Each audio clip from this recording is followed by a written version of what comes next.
শেখ হাসিনার মৃত্যুদণ্ডের রায়ে ছাত্র জনতার আনন্দ মিছিল।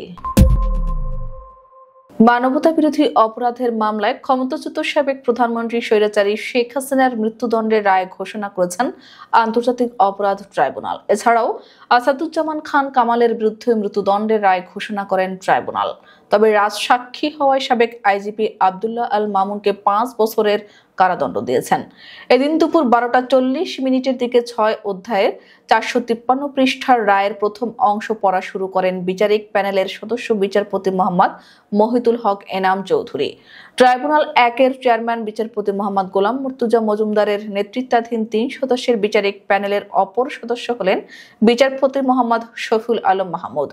2 ঘন্টা 10 মিনিটের সংক্ষিপ্ত রায় পড়া শেষে দুপুর 2টা 50 এই ঐতিহাসিক রায় ঘোষণা করেন।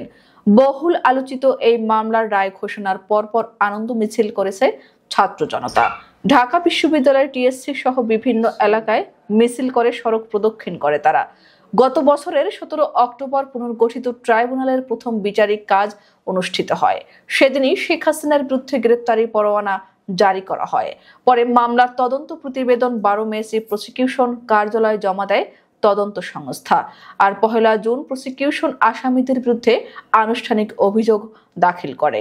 ওই অভিযোগে শেখ হাসিনাকে জুলাই-আগস্টে নৃশংস ঘটনার মাস্টারমাইন্ড, হুকুমদাতা ও সুপিরিয়র কমান্ডার হিসেবে উল্লেখ করা হয়। 3 আসামির বিরুদ্ধে মোট 5টি অভিযোগ আনা হয়। এ মামলায় আসামিদের বিরুদ্ধে অভিযোগগুলো হলো গত বছরের 14 জুলাই গণভবনের সংবাদ সম্মেলনে শেখ হাসিনা উস্কানিমূলক বক্তব্য দেন। এরপর তিনি হেলিকপ্টার, ড্রোন ও প্রাণঘাতী অস্ত্র ব্যবহার করে আন্দোলনকারীদের দমন করার নির্দেশ দেন। রংপুরে বেগম রোকেয়া বিশ্ববিদ্যালয়ের ছাত্র আবু সাইদকে গুলি করে হত্যা, রাজধানীর চানখারপুল এলাকায় 6 আন্দোলনকারীকে গুলি করে হত্যা এবং আশুলিয়ায় 6 জনকে পুড়িয়ে হত্যার অভিযোগ। শেখ হাসিনার বিরুদ্ধে ট্রাইব্যুনালে আরো 3টি মামলা বিচারাধীন রয়েছে। এর মধ্যে 2টি মামলায় তার বিরুদ্ধে আওয়ামী লীগ সরকারের 15.5 বছরে সংঘটিত গুম খুনের ঘটনায় শেখ হাসিনাকে আসামি করা হয়েছে।